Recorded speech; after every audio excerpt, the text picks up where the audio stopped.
salah satu sumber kisruh itu adanya ketidaksinkronan di dalam Undang-Undang Nomor 5 ya Pak ya, tahun 2014 ya. Bukan, PP 45 PP tahun 2015. PP 45. Selamat malam sekali lagi, selamat datang di acara Disko yang disponsori dan disupport oleh FPAI dan QWP Academy, Bapak Ibu semuanya. Hari ini kita akan membicarakan, akan mengajak semua Bapak Ibu yang ada di sini untuk berpartisipasi, berdiskusi bersama Bapak Budi Soeharto. Nah, hari ini pembicaranya tunggal.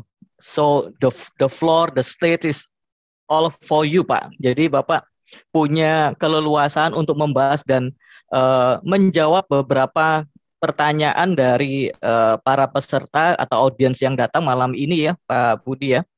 Nah, seperti tadi disampaikan Mas Roni ya, Mas Roni mengatakan JHT ini atau jaminan hari tua ini lagi hot banget dibicarakan, lagi hot banget diprotes, lagi hot banget ditentang oleh beberapa orang, bahkan seorang pakar hukum ya, seorang Hotman Paris pun menantang Menteri Ketenagakerjaan untuk berdebat gitu loh, menantang bukan berantem ya, tapi berdebat, berdiskusi tentang JHT ini. Kenapa sih? Nah, JHT ini katanya bisa dicairkan pada saat usia pekerja itu masih usia pensiun, yaitu 56 tahun ya. Itu ada Permenkesnya. Nah, tetapi sebelum acara ini kita mulai, kita mau lihat dulu nih, ada polling ya Mas Roni ya, yang akan kita berikan kepada Bapak Ibu malam ini ya. Pollingnya jawabannya gampang kok. Kita mau lihat Bapak ada di tim mana sih gitu ya, Bapak Ibu ada di tim mana. Oke, silakan Mas Roni untuk ditampilkan pollingnya. Sebelumnya saya tadi nyoba mau share screen, Iya. punya saya belum dibuka Pak. Oh oke, Mas Roni, Pak Budi Soeharto dijadikan co-host Pak, Ya. supaya bisa ini. Nah, Siapa, pertanyaan ada di layar Bapak Ibu semuanya, yaitu apakah Anda setuju dana JHT bisa dicairkan pada usia 56 tahun? Jawabannya hanya ya dan tidak. Ya, gampang banget. Kita pengen tahu. Sudah ditutup ya, baru mau klik. Oh, di saya masih kelihatan, Pak. Di saya masih kelihatan. Sebentar, punya saya kok udah kelihatan hasilnya ya. Oh, oke. Oh, Karena, ini. Karena Pak Budi jadi co-host. Oke. Ya. Jadi nggak termasuk audience. Iya, nggak termasuk. Oke. Oke, Mas Roni mungkin bisa ditampilkan hasilnya. Nah, apakah Anda setuju dana JHT bisa dicairkan pada usia 56 tahun?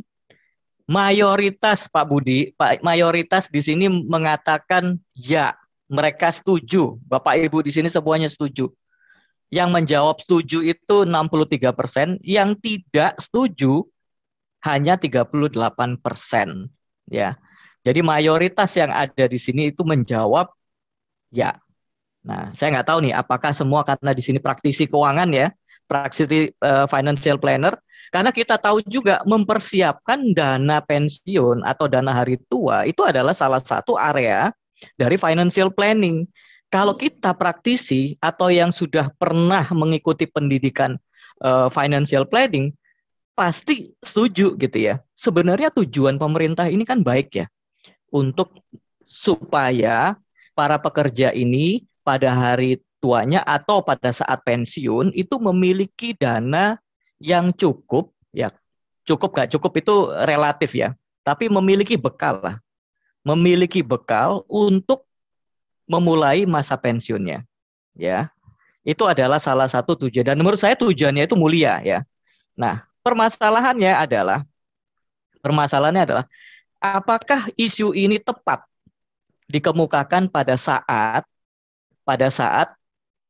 masa pandemi, ekonomi sedang sulit, ya banyak PHK, masyarakat banyak memerlukan biaya, memerlukan pendapatan dan sebagainya. Nah, apakah esensi dari JHT-nya ini sendiri adalah sesuatu yang baik tujuannya, hanya komunikasinya saja yang tidak tepat, atau sosialisasinya yang nggak tepat, sehingga menimbulkan permasalahan atau kisruh. Sampai Pak Jokowi juga turun tangan mengatakan bahwa please direvisi, tolong disederhanakan, dipermudah untuk pencairan JHT. Nah, itu sekarang sedang dikerjakan revisinya. Tapi kita mau lihat satu video ini ya, sebelum kita mulai dengan Pak Budi Soeharto. Silakan, Mas Roni.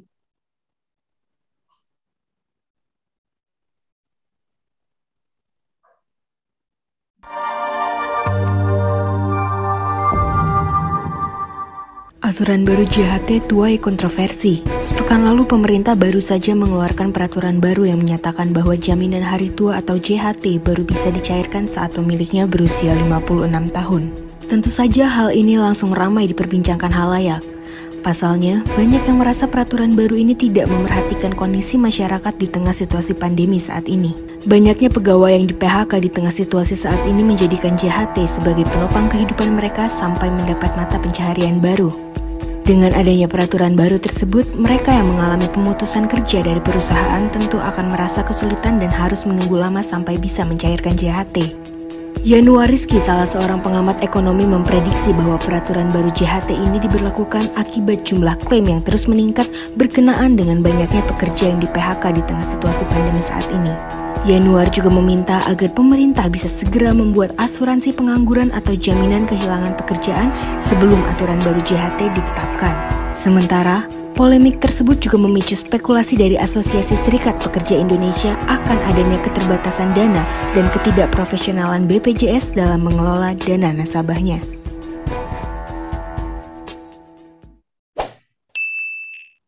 Nah, sedikit sekilas ya, mungkin buat Bapak Ibu yang belum mengikuti cerita JHT ini bisa tadi lihat sekilas di video tadi ya. Sampai ada nih Pak Budi yang spanduk itu yang menurut saya menarik ya.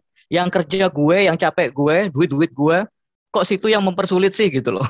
Sampai ada duitnya karyawan cuma sepertiga itu, 2/3 kan duitnya perusahaan. Perusahaan, betul. Nah, kita hari ini kedatangan seorang guru maestro ya, menurut saya guru maestro di bidang financial planning, dan saya tahu juga beliau kalau ngajar modul CFP itu ekspertisnya itu salah satunya itu adalah di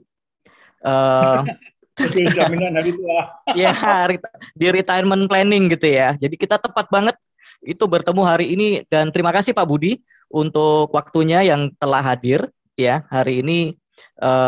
Pak Budi sebagai pembicara tunggal ya, jadi akan banyak waktu teman-teman, Bapak Ibu semua untuk kita berdiskusi dengan Pak Budi Soeharto. So the floor is now Pak, is all yours. Jadi silakan Pak Budi, kita mau mendengarkan apa sih sebenarnya yang diributin JHT atau hanya masalah komunikasi. Sebenarnya esensinya ini udah bagus, sudah tepat gitu loh. Oke, silakan Pak Budi. Ya, masalah komunikasi juga iya. Masalah waktunya kurang tepat juga iya, macam-macam deh. Tapi mungkin saya akan sharing ya apa ini yang sudah saya siapkan. Ini sebetulnya kalau menurut saya ini bukan presentation ya. Jadi saya sebetulnya kalau bikin presentation ini sebentar, udah kelihatan Bung ya? Kelihatan Pak. Kelihatan full screen sekarang? Kelihatan full screen. Full screen ya? Ya. Oke. Nah, kalau di judul yang saya terima itu kisruh JHT katanya. Tapi kok kisruh enak ya. Saya ganti polemik aja lah gitu. Terus kemudian juga di beberapa spanduk yang saya lihat dari media sosial, JHT itu jahat gitu. Sama seperti dulu undang-undang tentang cipta lapangan kerja itu karena banyak diprotes. Jadi cipta lapangan kerja disingkat cilaka. Jadi undang-undang cipta kerja. Memang kelihatannya Hong Sui namanya kurang bagus ya.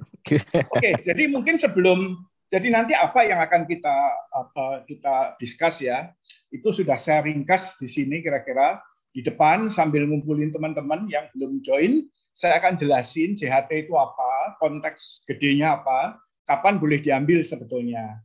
Nah, berapa besarnya, terus kemudian bagaimana menentukan usia pensiun, karena banyak yang beda-beda ya, terutama perusahaan swasta.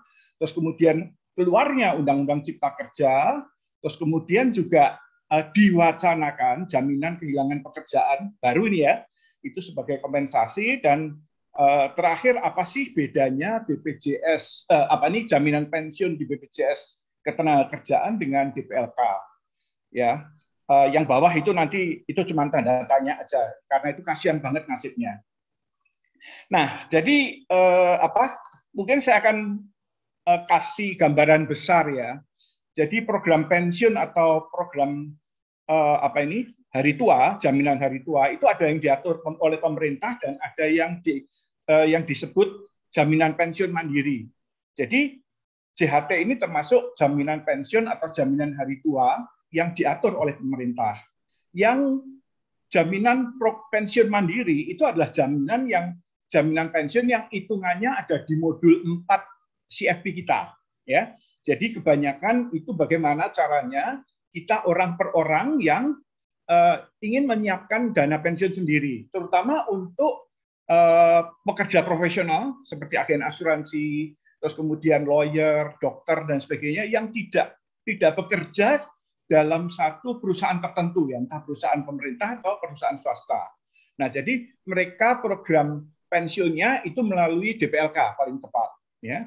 Nah, jadi kita tahu program pensiun yang disediakan dan juga diatur oleh pemerintah itu DPLK dan BPK ya. Itu yang sifatnya voluntary, nanti akan kita bahas di belakang.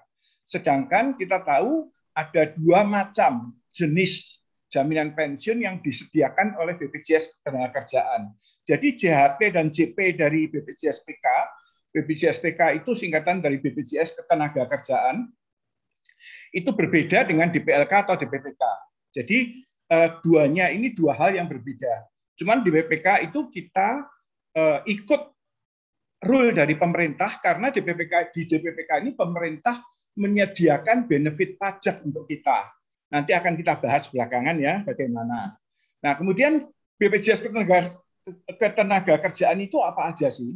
Ya. Jadi yang hijau itu nggak akan kita bahas di sini. Yang saya sebetulnya kalau ngajar modul 3 dan modul 4, yang hijau-hijau ini saya masukkan di modul 3 ya. Jadi karena di modul 3 itu saya kasih bonus tentang asuransi sosial.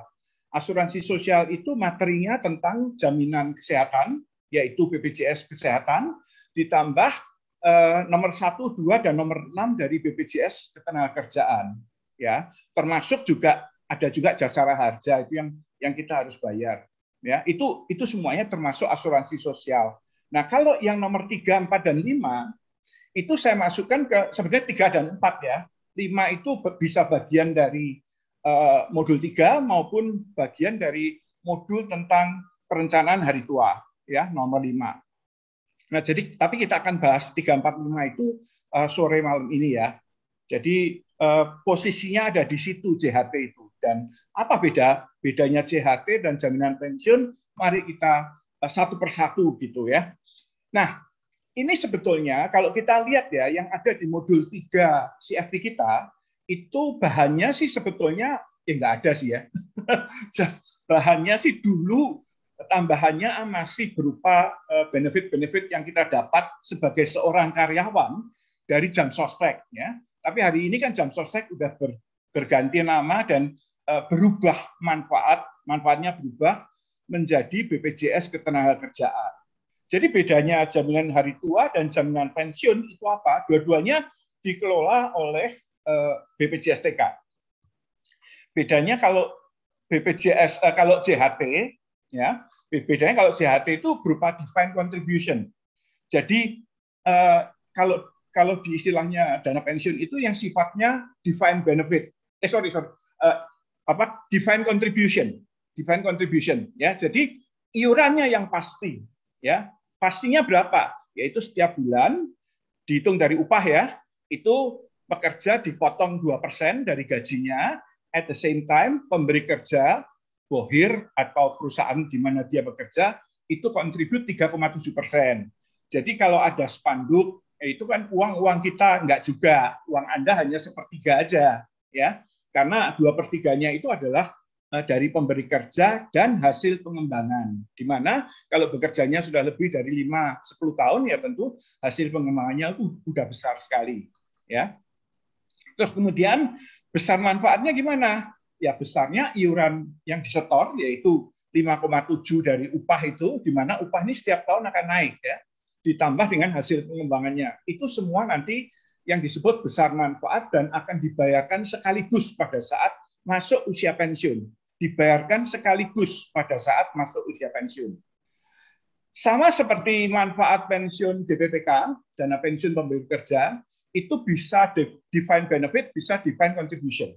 Defined benefit yang disebut itu manfaat pasti. Nah, apa ini? Kalau manfaat pasti itu yang jaminan pensiun itu nanti akan sekian kali gaji kalau pensiun atau 80% dari gaji terakhir. Nah, itu adalah defined benefit. Jadi apa ini manfaat pasti. Manfaatnya itu pasti. Sekian persen dari gaji terakhir atau sekian kali perkalian gaji terakhir, ya. Nah, bedanya dengan defined contribution atau yang disebut PPIP, ya, program pensiun iuran pasti. DPLK itu jenisnya itu ini, ya. DPLK jenisnya adalah defined contribution. Jadi manfaat pensiun DPLK tergantung berapa banyaknya kita ngiur dalam produk DPLK itu plus hasil pengembangannya, gitu ya. Nah, tentunya bagi teman-teman yang sudah ngambil modul 4 tentang perencanaan hari tua, tentunya Anda sudah tahu semuanya bahwa kita di situ sampaikan, ya, bahwa ada benefit pajak dari pemerintah kalau kita masukkan program defined contribution kita di DPLK gitu. Ada benefit pajaknya. Nanti kita bahas agak belakangan, ya. Nah, terus itu besarnya manfaat adalah iuran yang disetor ditambah hasil pengembangan. Nah, kapan dibayarkannya? Nah, aturannya memang dari dulu udah jam segini, sejak zaman jam sostek pun juga umurnya 56 tahun. Nanti yang bikin masalah itu adalah PP 15 itu yang nanti akan kita bahas, ya. Itu yang bikin terjadinya polemik itu. Atau istilahnya kisruh atau apalah gitu. Saya nggak berani ngomong kalau kisruh nggak enak. Nah, jadi akan dibayarkan kalau belum mati ya umur 56 nanti, namanya saja jaminan hari tua kok. Ya dibayarkan pada saat hari tua dan cara bayarkannya lamsam sekaligus gitu ya. Atau kalau meninggal dunia atau kalau TPD ya, total permanent disability, cacat tetap total gitu. Nah, bisa juga dibayarkan sebelum 56 tahun, tapi asal pesertanya ini sudah menjadi peserta selama minimum 10 tahun dan yang boleh diambil itu maksimum, ya. Maksimum itu 10% untuk persiapan usia pensiun. Jadi sebelum 56 tahun persiapan usia pensiun, terus kemudian 30%-nya itu untuk uang perumahan. Nah, ini juga kita belum tahu tentang program jaminan perumahan misalkan, itu kan belum jelas. Karena dari sisi pemberi kerja, perusahaan, itu masih berat. Karena di setiap jaminan ini, biasanya karyawan nggak mau iur, tapi minta semuanya diambil, yang bayar itu adalah perusahaan di mana si karyawan itu bekerja. Itu perusahaan akibatnya dibebani macam-macam, sehingga dalam pertemuan tripartit, ya, tripartit itu antara perwakilan dari karyawan, kemudian perwakilan dari perusahaan, dan satu lagi perwakilan dari pemerintah, yang dari regulator maksudnya. Itu yang disebut dalam meeting tripartit. Beberapa saya pernah ikut, ya, mewakili pihak regulator, ya. Karena saya waktu itu zaman Pak Indomen Saragih saya pernah menjadi semacam tenaga ahli gitu, ya, yang netral karena saya udah nggak kerja di salah satu DPLK lagi. Nah, JHT ini setiap tahun sekali kita bisa dapat laporan saldo JHT-nya sama seperti kalau kita punya DPLK, ya. Nah, jadi JHT ini mau dimasukkan ke saldonya, ini mau dimasukkan ke SPT atau enggak sebagai aset kita. Nah, tergantung, ya. Jadi ada dua pendapat, ya. Pendapat yang pertama ini biasanya pendapat orang yang ngerti pajak dan orang yang ngerti perencanaan keuangan, itu sebaiknya sih saldo JHT itu dimasukkan dalam laporan aset di SPT kita, ya. Tapi ada satu pihak, ya, yang juga betul, ya. Jadi nggak dimasukkan sama sekali, karena biasanya kalau karyawan itu yang membuat SPT itu adalah bagian personalia dari perusahaan di mana dia bekerja, mayoritas ya, kecuali Anda yang pekerja mandiri, istilahnya gitu, yang nggak punya bos atau nggak bekerja di salah satu perusahaan tertentu, seperti agen asuransi, terus kemudian dokter, lawyer, dan sebagainya, itu arsitek, akuntan, itu kan dia kerja untuk dirinya sendiri, ya, bosnya dirinya sendiri. Ya.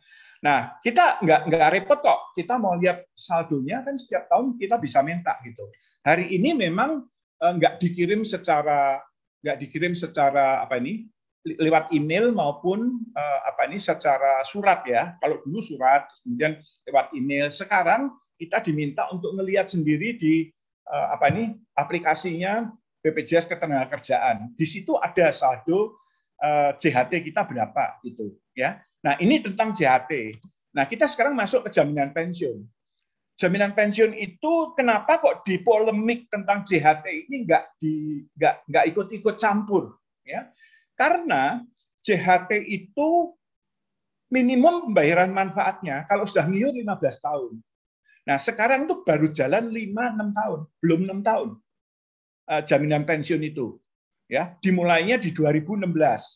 Keluarnya di 2015, mulai 2016. Nah, sampai sekarang 2016 sampai sekarang kan baru 5 tahun gitu. Ya.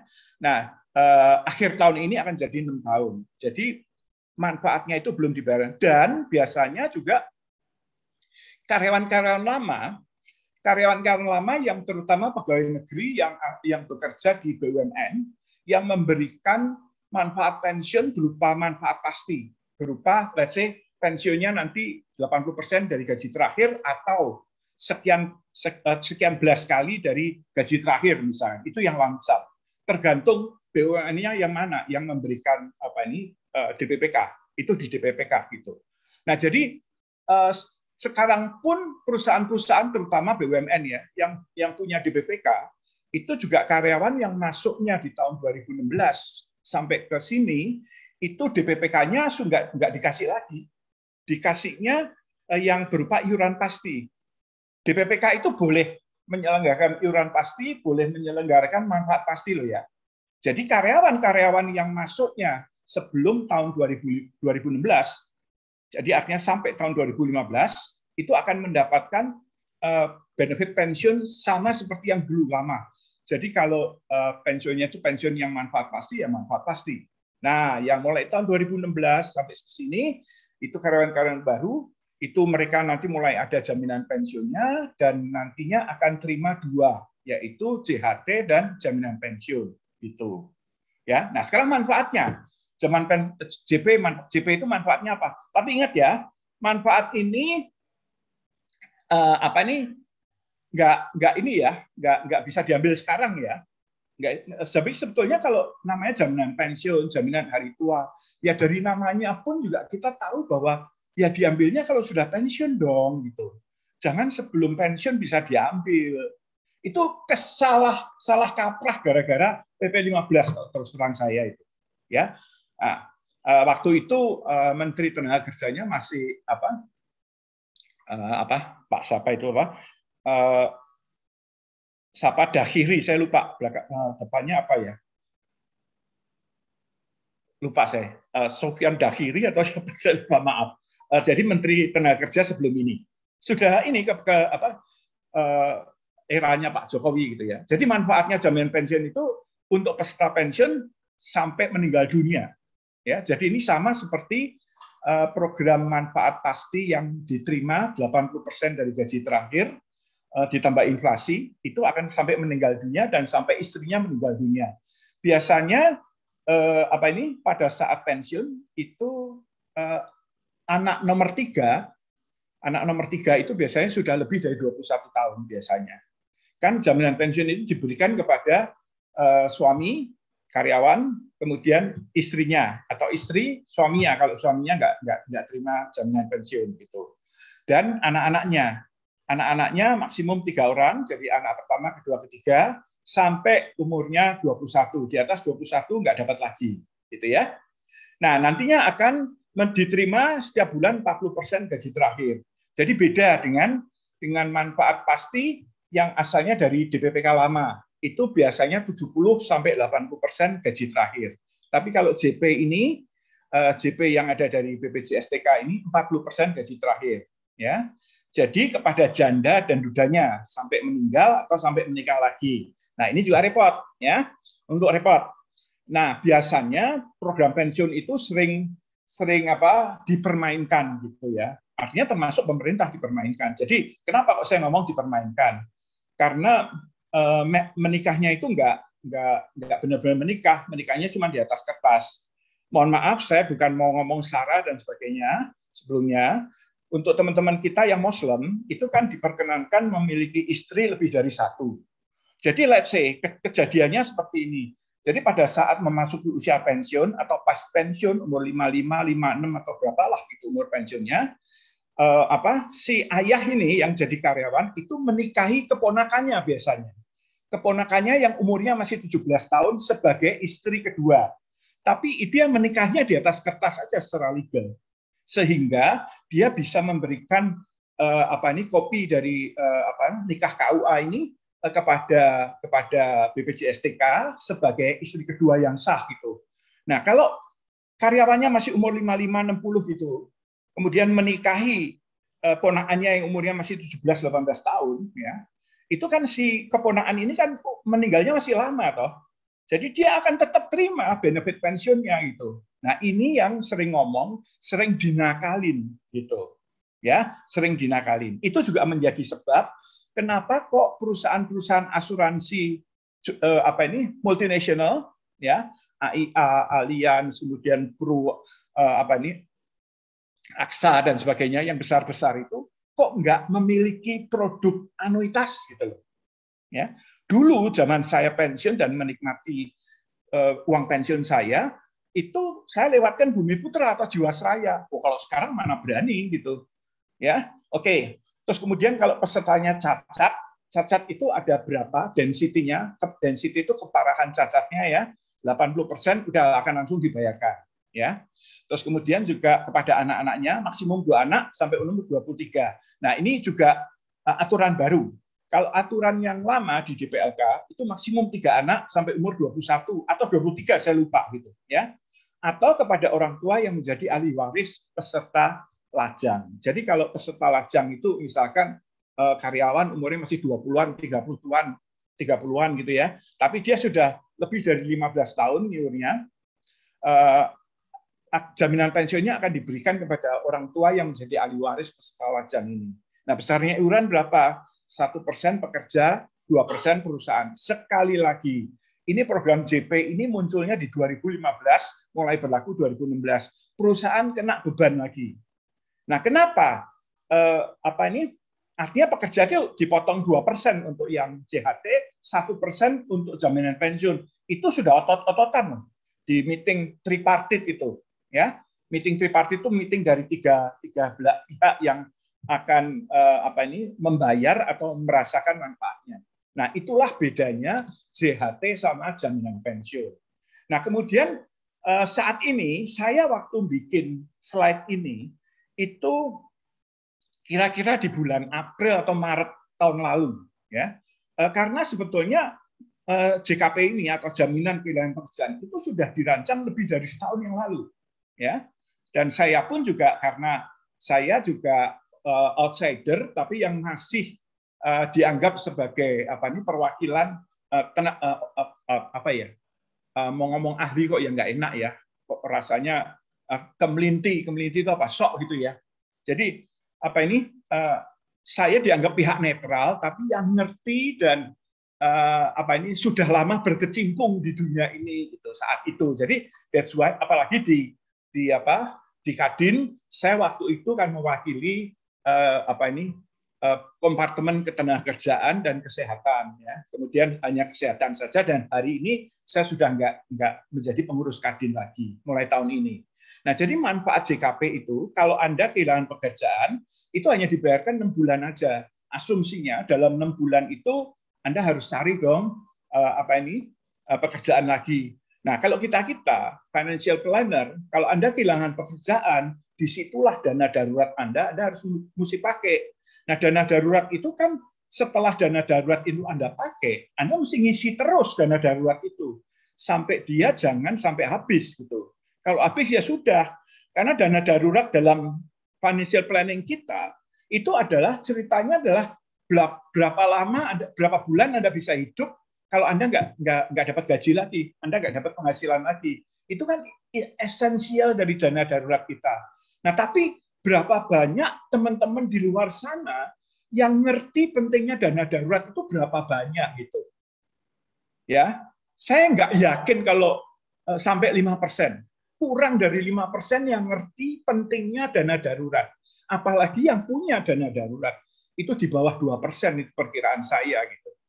Ya. Nah, jadi jaminan pekerjaan ini selain besarnya 45% dan 25% itu, jadi hanya akan dibayarkan untuk WNI. Jadi kalau karyawannya WNA enggak, sorry aja ya.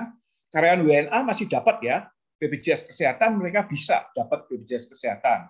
BPJS Ketenagakerjaan juga WNA itu bisa kalau jadi karyawan di Indonesia dan dia tinggal di Indonesia lebih dari 6 bulan dalam 1 tahun ya. Nah, minimum mengiur 12 bulan selama 2 tahun terakhir dan 6 bulan berturut-turut sebelum PHK. Ya, karena ada perusahaan yang tidak membayarkan BPJS Ketenagakerjaannya. Jadi yang nomor 3 itu yang dibayar, ya. Nomor 2 itu mengiur minimum 12 bulan, 6 bulan itu apa? Dari iuran-iuran untuk nomor 3 itu. Ya, JKN itu Jaminan Kesehatan Nasional, itu BPJS Kesehatan. JKM Jaminan Kematian itu BPJS TK, JKK Jaminan Kecelakaan Kerja itu BPJSK, JHT dan JP, ya.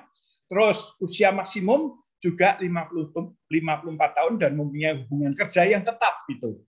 Jadi kalau kita mempunyai asisten rumah tangga atau supir yang penghasilannya di bawah 5 juta atau di bawah UMR ya. UMR kan sudah 4,5 4,8 gitu. Jadi kan tipikal yang diberikan secara lamsam dan tidak dilaporkan pajaknya. Kalau di bawah UMR kan pajaknya itu enggak dilaporkan. Nah, dengan usia maksimum 54 tahun. Sebenarnya kalau umur 55 kan sudah nanti akan mendapatkan jaminan pensiun sama JHT. Ya. Jadi dianggap kalau sudah lebih dari 55 tahun ya kalau kehilangan pekerjaan ya nggak dapat manfaat ini lagi. Ya. Nah, aturan ini itu sesuai dengan pasal 154 yang ada di Undang-Undang 11 Undang-Undang Cipta Kerja ya, yang baru keluar Oktober tahun yang lalu gitu.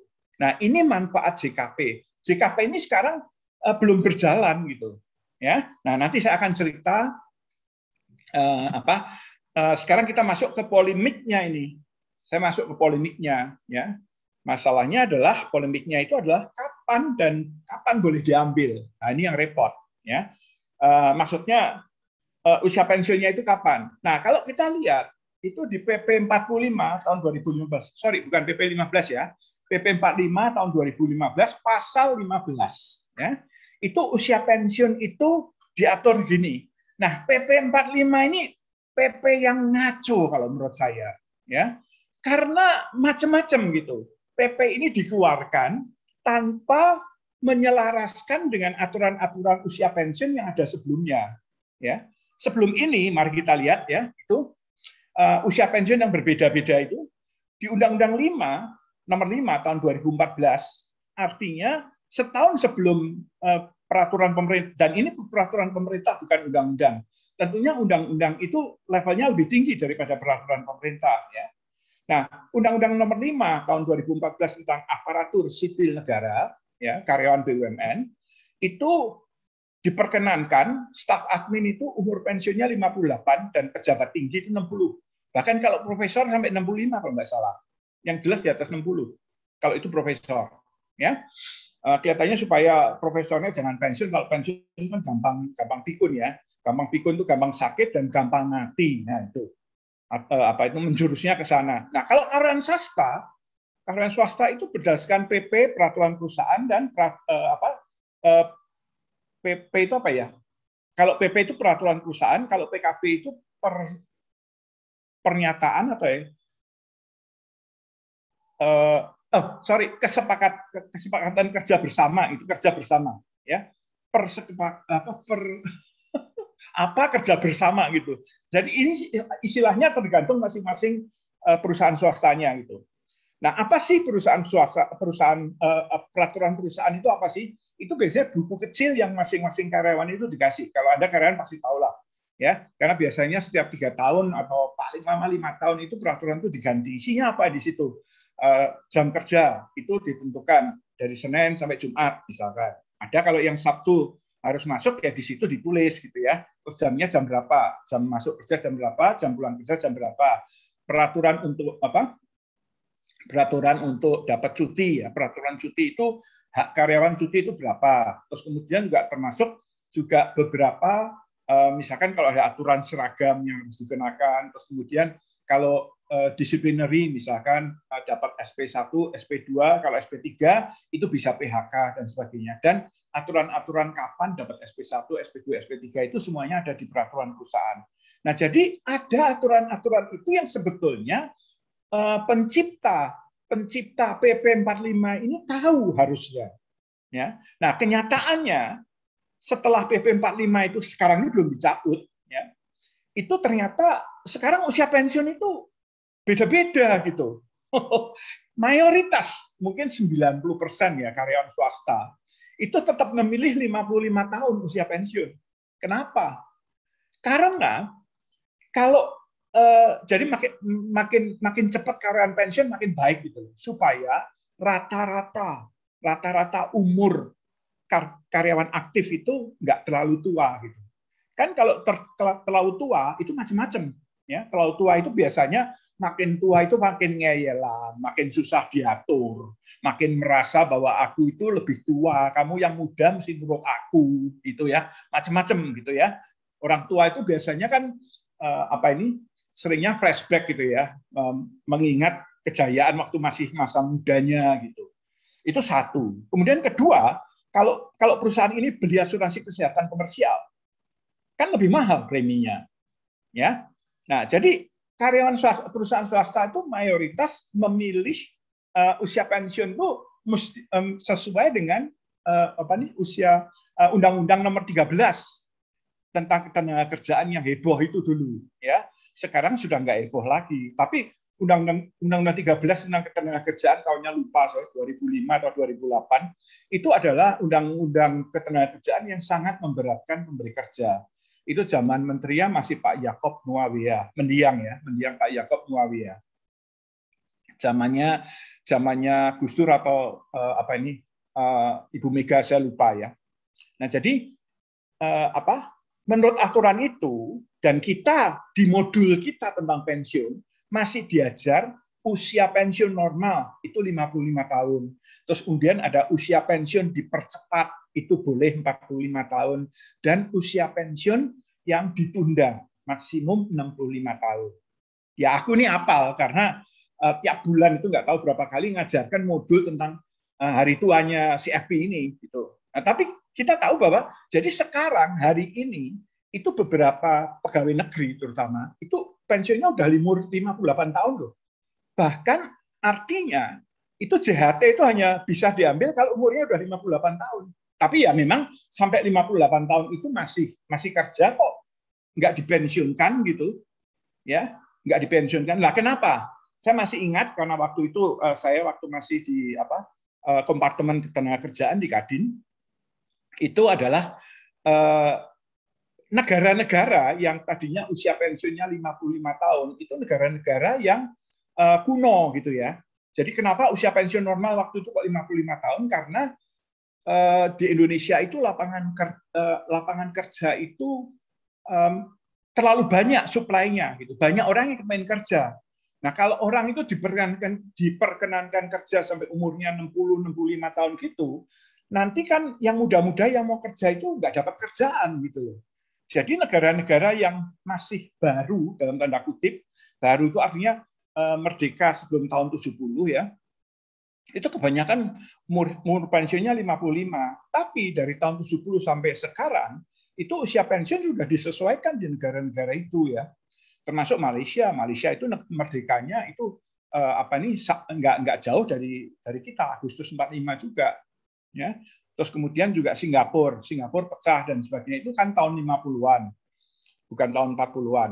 Nah, jadi itu alasannya kenapa kok sekarang akan dikembalikan oleh pemerintah. Dan yang penting 2045 itu adalah 100 tahun Indonesia merdeka. Ya, pada saat kita 100 tahun Indonesia merdeka, itu usia pensiunnya udah 65 tahun. Kira-kira begitu, ya. Nah, tadi balik lagi ke sini. Nah, besarnya berapa? Kalau kita tahu kontribusi karyawan itu 2%, ini JHT sekarang ya. JHT itu kontribusi karyawan kan 2%, perusahaan itu kan 3,8%. Jadi total 5,8. 5,8 kalau dikalikan 12 itu kira-kira ya 70%, 69,6% per tahun. Jadi kira-kira kalau karyawan sudah bekerja 5 tahun aja, 5 kali 70% itu kan 350. Artinya kalau dia sudah kerja 5 tahun aja, si karyawan ini itu punya 3,5 kali gaji ditambah hasil pengembangan.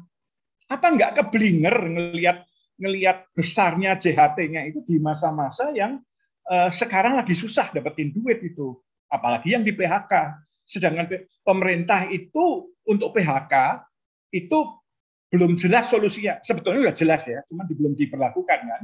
Ya.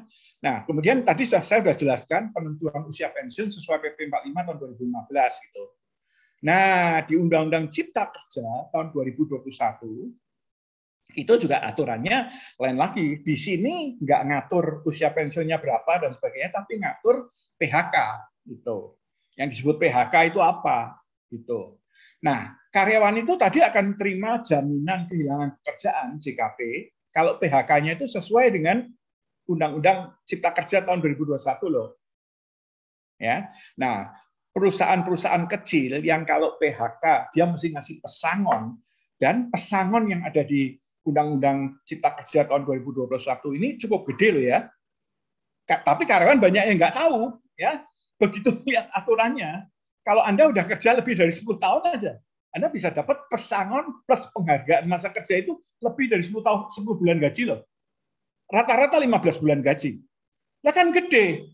Tapi ya, mesti dipotong oleh kontribusi perusahaan yang dia ngiur ke DPLK, termasuk ngiur ke yang begini-begini ini. Nah, tadi iurannya perusahaan kan macam-macam. Perusahaan itu mau dikenakan harus membayar segitu, itu dengan catatan nanti pada saat bayar pesangon dan penghargaan masa kerja, itu kontribusi perusahaan yang lalu itu totalnya bisa dikurangkan dari sini. Ya, dan yang namanya uang pesangon ini itu beda dengan uang pensiun. Kalau uang pensiun itu kalau DPLK atau DPPK ya, DPPK itu nggak jelas aturan pajaknya. DPPK. Kalau DPLK kan pajaknya 5%. Kita udah tahu tuh.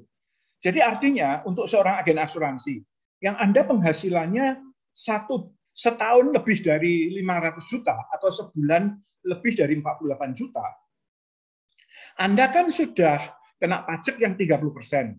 Makin besar bracket pajak Anda, kalau Anda masukkan uang Anda ini ke rekening DPLK, itu 30%-nya nggak dipotong loh.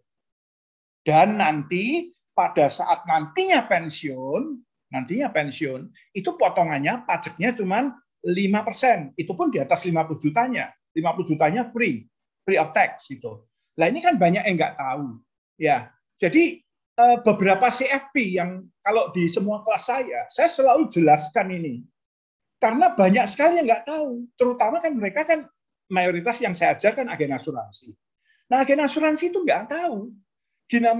Bagaimanapun juga, pada saat masa tua nanti, entah Anda agen asuransi, Anda lawyer, Anda dokter, yang nggak kerja dalam satu perusahaan resmi, ya, itu nanti pada saat umur 50 tahunan itu kan ya butuh duit toh.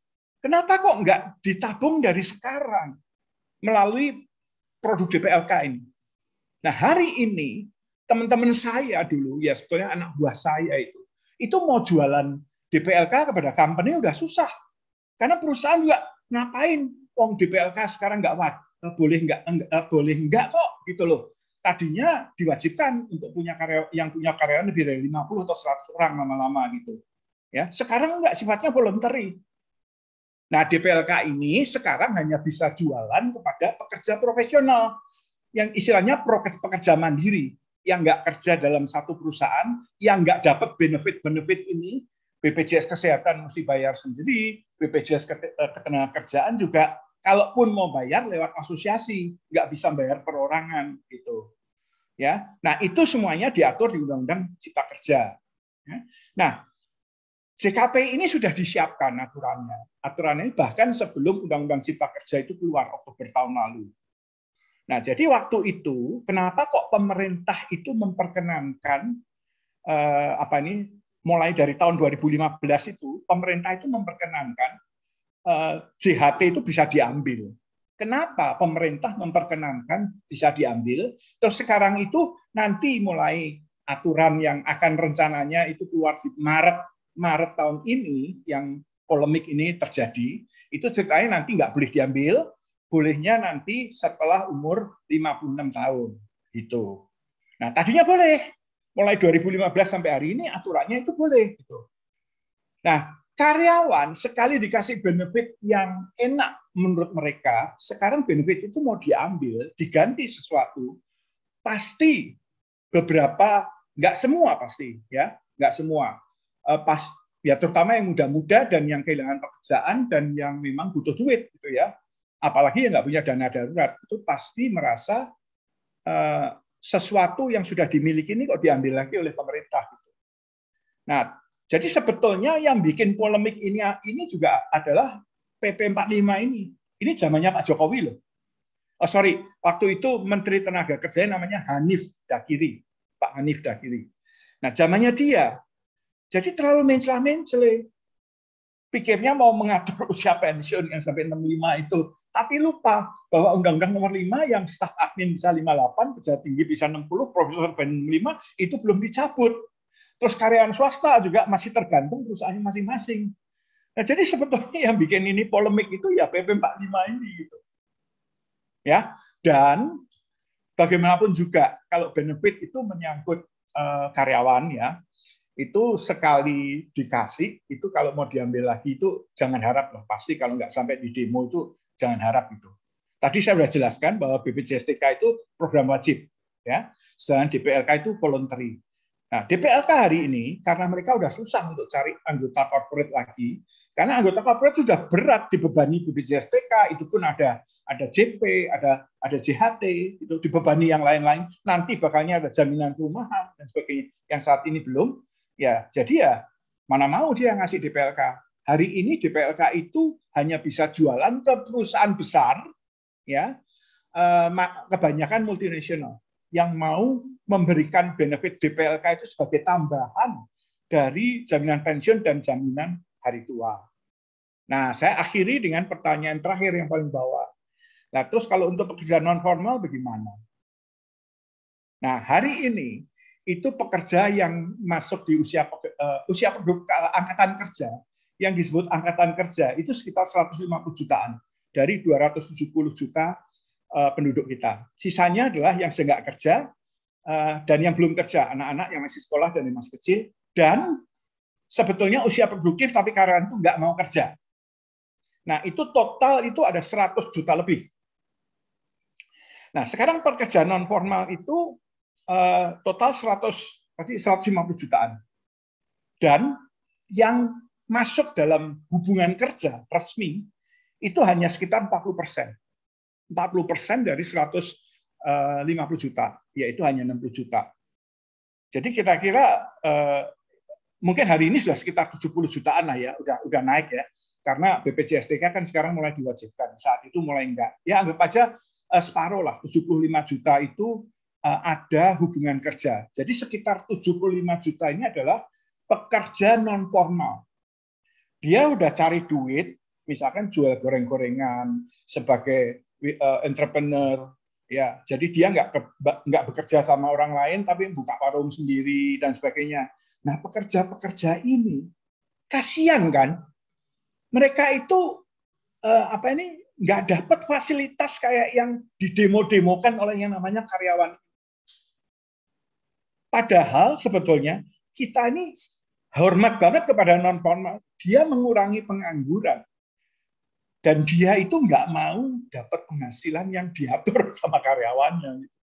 Sama seperti dulu kalau teman-teman agency director ngerekrut agen itu kan ngomongnya gini, you kalau kerja sebagai karyawan itu penghasilanmu diatur sama karyawan. Tapi kalau kamu bekerja sebagai agen kan yang ngatur penghasilannya kamu sendiri. Kamu mau prospek atau enggak, ya wis karepmu itu. Ya. Nah, jadi saya cuma mengingatkan bahwa di luar sana masih ada 70 juta lebih pekerja mandiri istilahnya, non formal, yang mungkin dia adalah seorang yang jualan tahu goreng, yang goreng-gorengan, jualan bakmi, warung-warung gitu, ya. Mereka ini kan dia udah cari duit, atau misalkan supir angkot dan sebagainya itu, ya. Nasib mereka ini kan, mereka kan bukan bagian dari karyawan yang sering didemo-demokan ini kan. Jadi sebetulnya karyawan yang punya hubungan kerja secara resmi ya, itu benefitnya itu sudah luar biasa. Tapi mereka ya tetap aja merongrong pemerintah plus merongrong perusahaan di mana dia bekerja gitu. Nah, ini tanggapan saya kira-kira sekitar 45-50 menit ini kira-kira udah. Sekarang kita masuk ke question and answer aja. Monggo saya kembalikan ke Pak Yudi Febriano. Saya stop sharing dulu ya. Oke, ya PKB betul, perjanjian kerja bersama, saya lupa, udah diingetin tadi. Oke, kalau nggak ada yang tanya, saya mau menanyakan kepada diri saya sendiri mungkin ya. Menanyakan pada diri Anda sendiri. Jadi sebetulnya ya mayoritas dari kita, atau kalau kita punya klien kelas atas, hari gini kalau saya lihat di sini kan mayoritas juga banyak sekali ini ada agen asuransi yang ada di sini yang beberapa saya kenal, beberapa saya enggak. Itu kan mayoritas kan Anda sendiri sebagai pekerja mandiri. Dan kalaupun Anda ingin mendapatkan kalau Anda ingin umpan gede, artinya dapat closingan gede gitu ya, agen asuransi ya, kan kebanyakan klien Anda itu adalah pekerja mandiri justru, pemilik perusahaan, pemilik usaha gitu ya. Jadi yang artinya preminya itu setahunnya 50 juta, 60 juta lebih lah, 60 juta lebih lah. Atau kalau bulanan artinya 5 juta lebih per bulan. Nah, saya sebut itu adalah klien kelas besar ya. Jadi artinya istilah saya itu dulu pakai pasir, kerikil dan batu besar. Kalau klien yang pasir itu klien yang bayar preminya itu di bawah UP-nya ya, preminya di bawah 5-6 juta setahun atau 500.000 per bulan. Itu saya sebutnya klien pasir. Nah, yang banyak itu klien kerikil dan ini yang paling banyak butuh ya. Harusnya kalau Anda seorang agent buka agensi ya itu konsentrasinya harus ke sini yang paling besar ya. Sedangkan perkenankanlah mereka-mereka yang sudah MDRT dan sebagainya, yang sudah CFP dan sebagainya itu untuk membidik kelas atas, yaitu yang klien gede yang preminya per tahun sudah di atas 50-60 juta aja. Nah, yang di antara itu, antara 5-6 juta sampai 50-60 juta, inilah yang disebut pasien kerikil gitu ya. Pasien kerikil ini kalau orang Jawa ngomong kerikil itu katanya keri-keri neng sikil gitu ya. Geli-geli di kaki istilahnya gitu ya. Tapi ini adalah segmen yang paling banyak gitu. Terus kemudian juga saya ingin menjelaskan kepada Anda agen gitu. Kadang-kadang leader itu juga sering salah kaprah sih ya. Leader itu sering salah kaprah. Ada leader yang minta itu agent-agent di bawahnya itu untuk ngeprospek itu yang preminya tahunan. Nah, artinya prospek premi bayar tahunan sama bayar bulanan itu beda loh.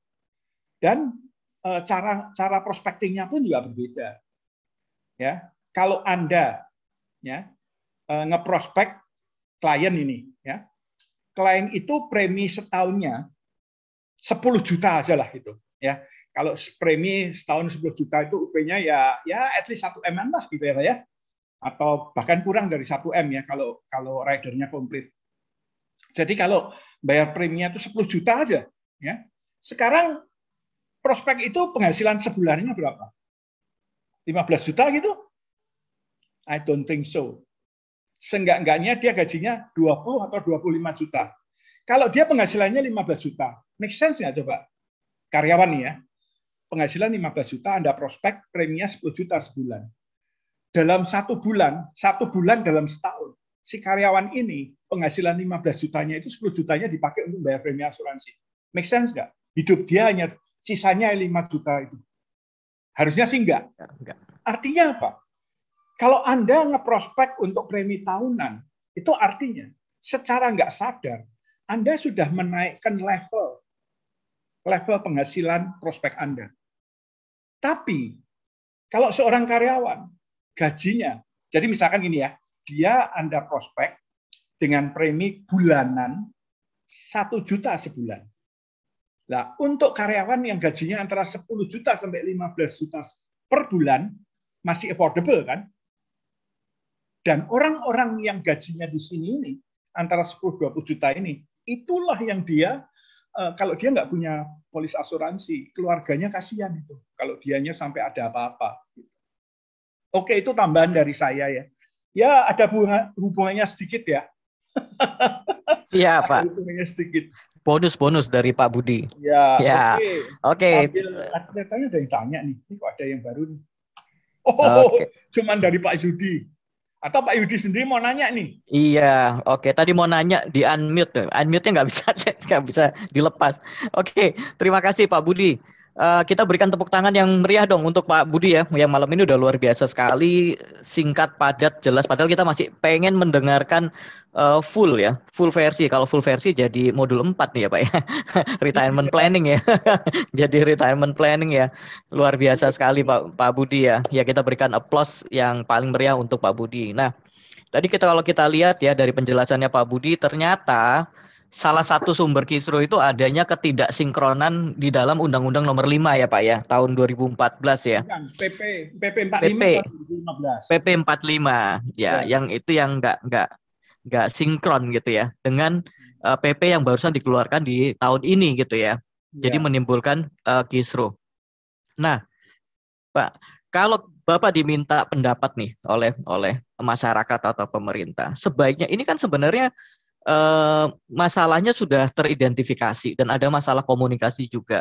Apakah perlu Pak undang-undang ini direvisi kembali gitu Pak? Kan baru saja dikeluarkan. Nah, kalau menurut pendapat Pak Budi gimana nih Pak? Kan sekarang lagi mau direvisi. Gini, ya. Dari yang tadi, saya memilih tipikal yang JHT harusnya ya pada saat usia pensiun baru dibayarkan. Ingat ya, namanya aja lah. Coba make sense dari namanya enggak? Jaminan hari tua. Masa umur 30 sudah dibayarkan? Itu dari namanya ya. Nah, yang bikin itu ya tadi PP 45 ini yang bikin kisruh itu. Nah, dulu kalau kita masih pakai aturannya sejak zaman sostek pun, itu dibayarkan setelah usia pensiun normal. Setelah umur 55 dan setelah dia benar-benar pensiun. Memang JHT dan JP ini itu tidak ada benefit pajaknya. Tidak ada benefit pajaknya itu. Ya, cuman dia itu istilahnya memaksakan perusahaan itu membayar pensiun dan membayar uang penghargaan masa kerja, itu penghargaan PMK, penghargaan masa kerja itu sesuai dengan Undang-Undang Cipta Lapangan Kerja tahun lalu gitu. Ya. Nah, jadi artinya yang balik lagi ke semula gitu. Kalau Anda tanya ini perlu direvisi atau enggak? Nah, kalau Pak Jokowi sudah ngomong direvisi, kenapa kok Pak Jokowi ngomong direvisi? Ini hanya dugaan saya ya. This is just my opinion itu. Ya. Kelihatannya dia sudah, dan yang saya dengar dari beberapa sliver-sliveran yang ada di WA Group, ya, itu kasus ini akan dipolitisir ini. Ya. Bahkan dikatakan bahwa Pak Jokowi itu memerintahkan untuk merevisi. Itu sebetulnya mau menutup kesalahannya Menteri Tenaga Kerja. Dijawab sama juru bicaranya Pak Ngabalin itu, oh bukan begitu, bukan mau melindungi dan apa. Ya kalau bikin di setiap PP, setiap undang-undang itu kan ada kalimatnya itu sebelum diteken di atasnya. Apabila ada apa kesalahan atau apa ya akan diperbaiki di kemudian hari, kan selalu kata-kata itu ada gitu loh. Jadi selalu ada ruang untuk bisa merevisi karena kan bikinan manusia ya. Nah, dibikin oleh orang itu untuk dimanfaatkan supaya orang ini makin sejahtera atau makin happy dan sebagainya gitu. Nah, kalau sekarang ternyata mayoritas orang tidak happy, ingat yang nggak happy itu hanya buruh loh ya. Hanya buruh atau karyawan. Bukan pedagang bakmi pikulan atau pedagang warung-warung, itu nggak ikut-ikut loh di sini loh. Ya. Dan artinya terus kemudian juga mereka yang mengklaim bahwa itu kan duit-duit kita. Siapa bilang duitnya? Hanya sepertiga itu duitnya dia. Nah, cuman yang kalau sudah kerja 5 tahun itu bisa dapat sampai 3,5 bulan gaji, ya mereka pasti kepingin. Dan PP 45 itu yang memperkenankan ngambil sebelum umur 56 itu karena saat itu pemerintah didesak. Kenapa PP ini sampai keluar? Karena pada saat PP ini keluar, pemerintah didesak. Lah kalau saya di PHK gimana? Pemerintah belum bisa memberikan jalan keluar saat itu. Di mana jalan keluarnya itu dari pemerintah sebetulnya adalah program yang namanya jaminan kehilangan pekerjaan itu, yang harusnya akan diberlakukan mulai Maret atau April ini gitu. Mulai 1 April, akan rencananya, tapi kan belum akhirnya. Ya. Nah, terus kenapa kok tanpa karyawan sama perusahaan ini ngiur, itu kok perusahaan bisa ngasih? Ya. Itu menurut perancangnya itu akibat relokasi benefit dari JKM sama JKK. Ya tahu jelas lah ya. Bedanya BPJS TK sama BPJS Kesehatan itu, BPJS TK itu selama ini sih saya belum pernah dengar sampai tekor kayak BPJS Kesehatan ya. Jangan lupa sebelum era pandemi BPJS tekor itu sampai belasan triliun rupiah tekornya dan selalu minta tambahan ke Menteri Keuangan dengan persetujuan DPR itu. Saya karena kebetulan wakil ketua komite tetap di Kadin, saya meeting-meetingnya sering ikut itu ya, karena Kadin itu adalah perwakilan di luar pemerintah yang secara resmi boleh ngasih masukan kepada pemerintah supaya nggak liar ya. Jadi seluruh perusahaan yang ada di Indonesia kalau mau ngasih masukan pemerintah, yuk lewat Kadin gitu. Jalan masuknya itu lewat Kadin. Nah, jadi akibatnya orang-orang yang ngurusin masalah ini di Kadin itu pasti biasanya dilibatkan. Nah, itu jawaban saya, Pak. Jadi, kalau Anda ngomong direvisi, ya atau enggak, Presiden itu ngambil kebijakan itu kan pertimbangannya macam-macam. Ya. Gitu loh. Kalau akhirnya toh direvisi, nah itu yang nggak suka di luar sana. Nah, Presiden minsla-minsli toh ngomongnya nggak konsisten kan. Apapun juga bisa dipolitisir ini. Gini. Terus kalau misalkan nanti nggak jadi, misalkan ya Presiden tidak memihak karyawan. Nah, itu politisir. Itu. Serba salah, Pak ya. Serba salah. Gitu. Nah, ternyata ini kan sekarang belum dikeluarin ini. Dengar-dengar sih Jumat ini dikeluarin. Ini keputusannya. Nah, kita lihat minggu depan. Itu. Oke, mudah-mudahan jawaban saya seperti itu. Tapi sebetulnya saya kok nggak lihat ada Pak Hotbonar di sini ya. Katanya Pak Hotbonar. Oke. Ya Pak Hot. Ya, mau Pak kita undang, tapi halangan. Itu kan dulu pernah jadi direktur utama Jamsostek. Nah, jadi sebetulnya dia yang paling ngerti itu tentang undang-undang Jamsostek dan kenapa kok. Dan pada saat BPJS Ketenagakerjaan itu dirancang, Pak Hotbonar ikut-ikut loh. Ya sebagai dirut Jamsostek ya untuk merancang BPJS Ketenagakerjaan, wah itu pasti disertakan gitu. Saya sebetulnya udah ngomong, saya itu kok dijadikan pembicara tunggal, saya itu takut kualat sama senior saya. Oke. Oke, terima kasih Pak Budi. Ya, kita sebenarnya juga mengundang Pak Hotbonar ya, tapi beliau berhalangan hadir. Jadi saya pikir udah paling tepat lah untuk kita hadirkan Pak Budi. Nah, kalau itu tadi dari sisi bagaimana kita melihat bahwa undang-undang ini apakah perlu direvisi atau tidak. Tapi kenyataannya banyak di pemberitaan di media massa bahwa undang-undang itu dalam proses direvisi. Tapi revisinya seperti apa ya kita tunggu. Seperti kata Pak Budi. Dicabut saya nggak tahu. Ya. Oke. Ya. Nah, kalau kita lihat nih Pak Budi, kita sebagai praktisi perencana keuangan nih ya, sebenarnya maksud dan tujuan pemerintah ini kan mulia ya, bagus gitu ya, supaya para pekerja ini pada saat pensiun itu punya bekal, kurang lebih seperti itu. Sejahtera atau tidak, yaitu urusan masing-masing lah ya. Nah, bagaimana Pak menurut Bapak peran kita praktisi financial planner ini membantu mensosialisasikan kepada masyarakat bahwa ini sebenarnya programnya bagus loh, dan sebenarnya ini bukan barang baru gitu loh. Dari dulu juga aturannya adalah seperti ini. Nah, gitu tuh Pak Budi. Nah, saya kembalikan ke modul-modul kita ya. Saya ulang lagi dari awal. Modul kita itu modul 1, di mana di situ itu merupakan wealth accumulation. Jadi kita belajar mengakumulasikan kekayaan kita itu dengan cara belajar modul 1. Yaitu dengan cara jangan habisinlah semua penghasilanmu. Benar, itu penghasilanmu itu halal, ya. Tapi kamu mau ingat pada saat kamu nggak punya penghasilan lagi, kamu mau menggantungkan hidupmu kepada anak-anakmu, kasihan dong. Ya kalau kamunya baik-baik aja, ya kalau kamunya sakit-sakitan, kamunya mintanya macam-macam, kan anak sendiri yang diporotin. Artinya begini. Jadi kita harus mensosialisasikan yang pertama itu adalah wealth accumulation. Kita mesti mengumpulkan kekayaan itu. Ya, nah setelah kalau kekayaan itu terkumpul, jangan taruh semua di bank. Mohon maaf orang bank ini, ya, karena di bank pun juga sekarang udah jualan reksadana kok. Ya, nah kalau sudah terkumpul wealth-nya, ini mesti diakselerasikan. Ya, jangan dibiarkan jalan di tempat berupa tabungan atau deposito. Ya, kalau jalan di tempat itu namanya wealth velocity, kecepatannya itu tertentu. Kalau akselerasi itu kan pertambahan kecepatan. Artinya wealth acceleration itu bagaimana caranya kita mengakselerasi wealth kita supaya makin banyak gitu. Nah, kita belajar modul 2 tentang investasi. Pada saat kita belajar modul 3, itu kita belajar kalau mobil itu remnya. Yaitu kita belajar risk management and insurance.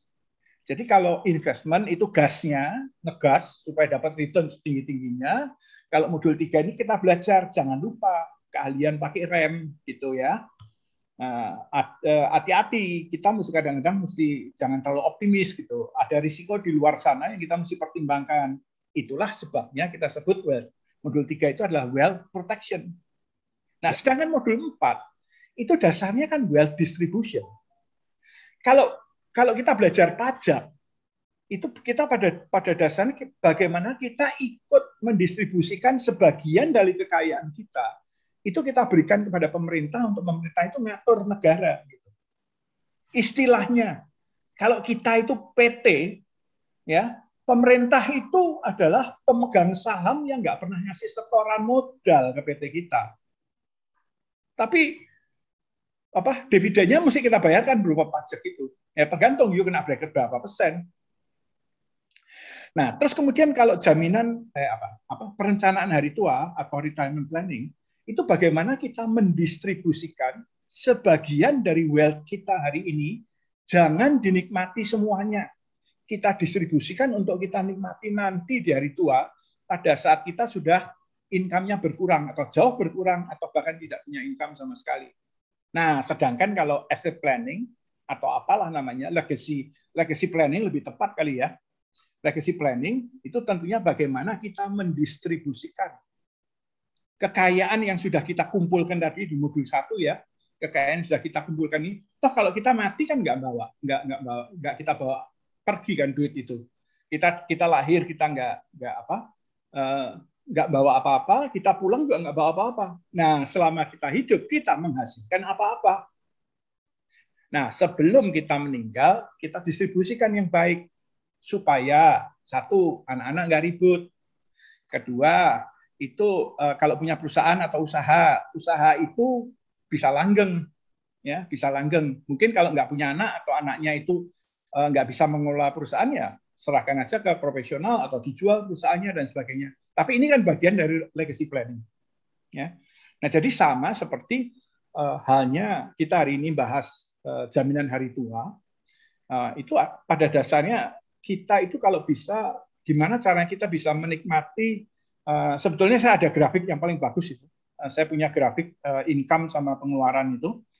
Jadi gimana caranya pada saat nanti kita sudah di hari tua, itu pada saat pengeluaran kita sudah di atas income kita. Kalau sekarang, pada saat kita masih anak-anak sampai kita sekolah, pengeluaran kita itu jauh di atas income kita, karena kita belum bisa cari duit. Semuanya dibayar oleh orang tua kita, yang menutup orang tua kita. Nah, masuklah kita pada masa kedua kita, masa produktif kita.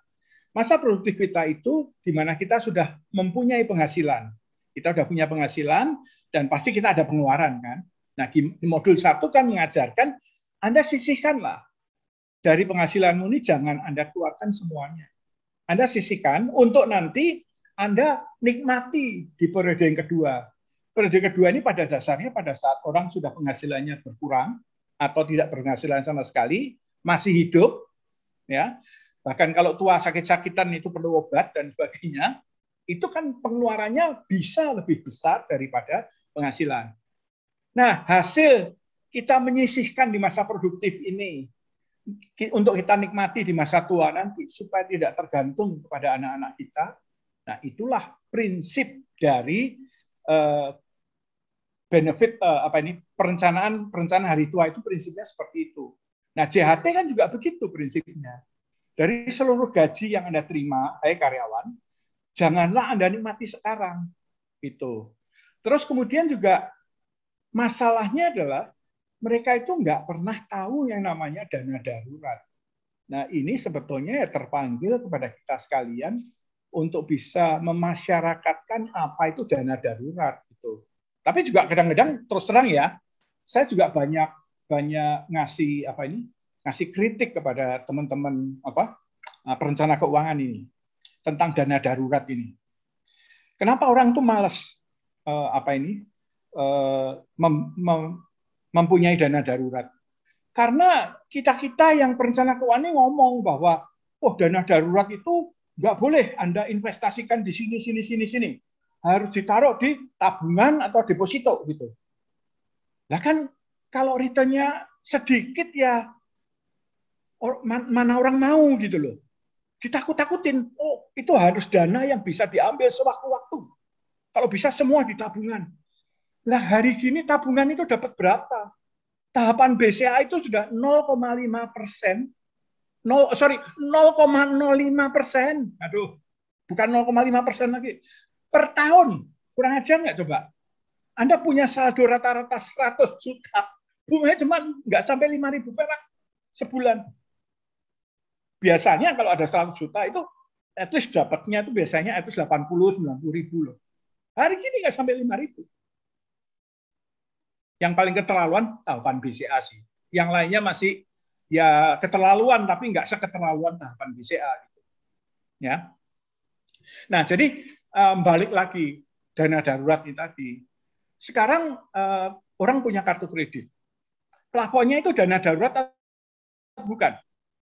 Jawaban saya, bisa ya, tapi harus untuk kamu yang ngerti.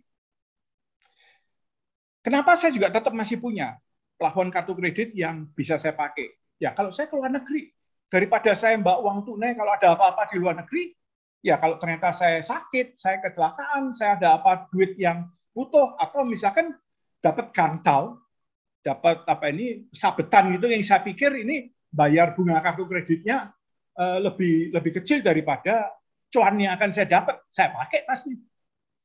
Ngerti nggak maksudnya? Ya. Nah, terus ada yang nanya, Pak Budi, aku nih dapat gantau nih Pak. Tapi daripada minjem ke bank atau minjem ke kartu kredit, saya pakai dana darurat saya boleh. Pertanyaannya itu ke saya. Jawaban saya, pakai gitu. Silakan pakai gitu. Cuman ingat ya, dana darurat kan sifatnya dinamis ya.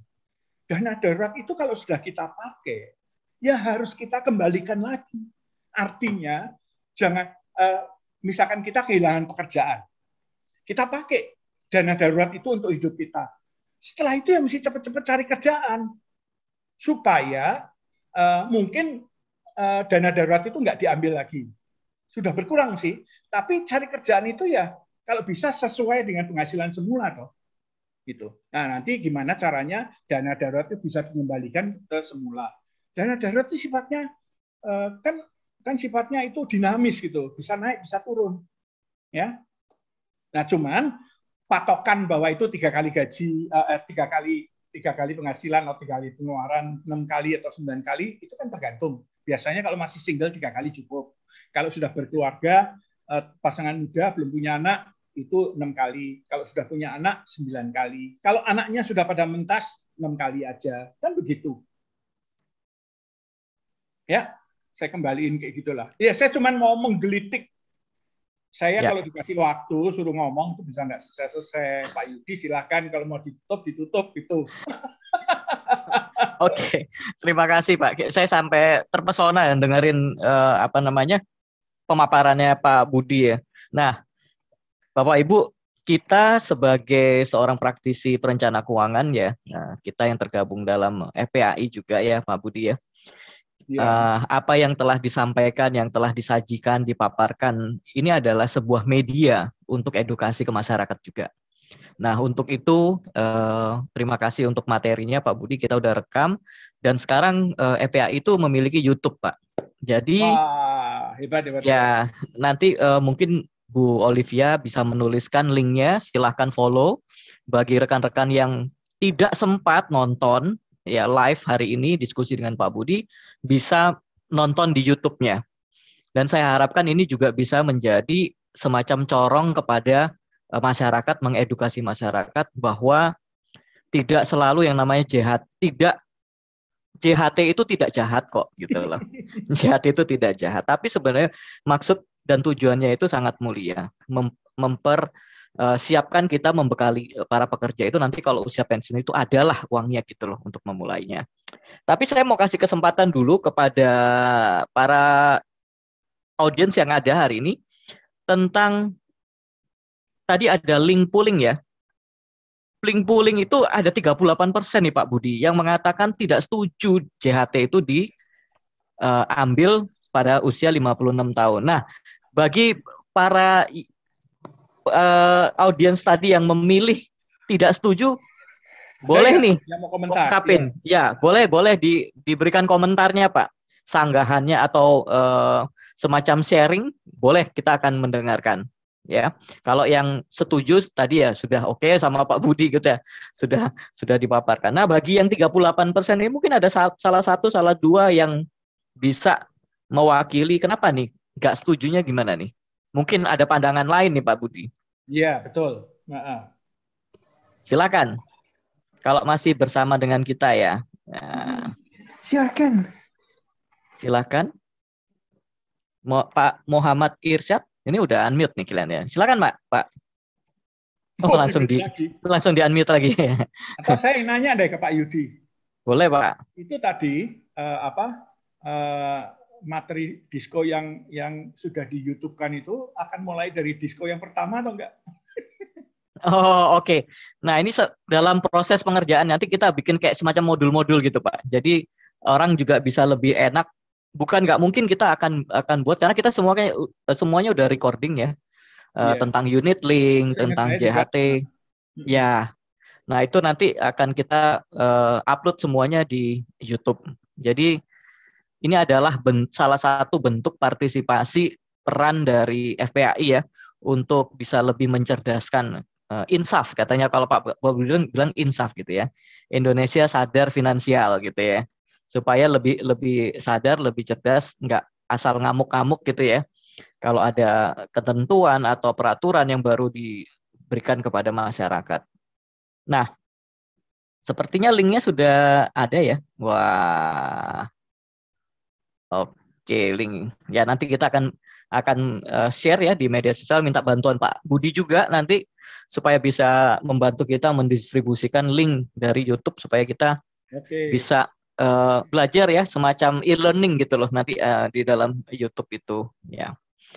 Oke Bapak Ibu, kelihatannya setelah dijelaskan sama Pak Budi kelihatannya yang 38% itu jadi ngikut yang 62% jadi 100% setuju Pak kayaknya nih Pak. 100% setuju ya dengan apa yang disampaikan oleh Pak Budi. Pak Budi, sekali lagi saya mengucapkan terima kasih. Salam hormat saya ke Pak Budi yang hari ini sebagai pembicara tunggal sudah memaparkan dengan sangat baik sekali sehingga saya pun jadi kayak seperti lebih paham gitu ya, lebih paham bahwa oh iya ya, bahwa runutannya ini kronologisnya seperti ini.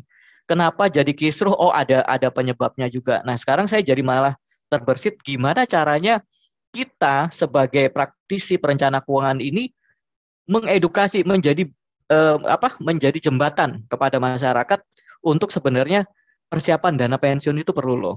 Persiapan dana hari tua itu perlu sekali gitu loh.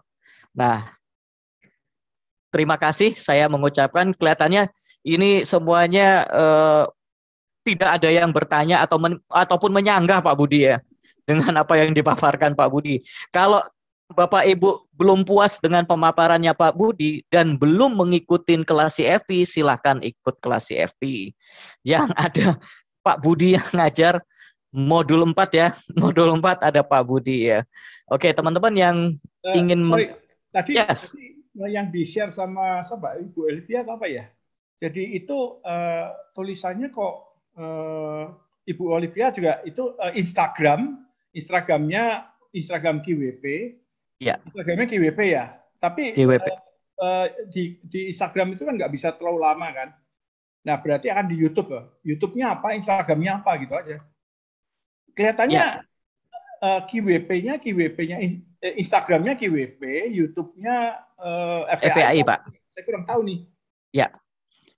FPAI maupun KWP punya Instagram. Nah, itu linknya mungkin nanti ada di Instagram itu. Yes. Tapi kan videonya di WP kan. Nah, kalau di Instagram itu mau komentar kan nggak sebebas, nggak sepanjang di YouTube kan.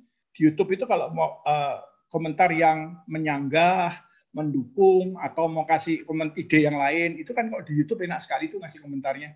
Betul. Jadi nanti memang video ini akan diupload di YouTube-nya FPAI, Pak. Ya, itu Bu Olivia ada bilang itu. Ya, benar. Nanti linknya akan kita share di kita akan perbaiki IG-nya FPAI dan yang pastinya jadi linknya KWP Academy juga, Pak. Iya. Nanti kita juga share di grup WA grup supaya minta bantuan teman-teman nih untuk bisa share ini. Jadi YouTube-nya itu akan menjadi sarana pembelajaran juga untuk kita semua.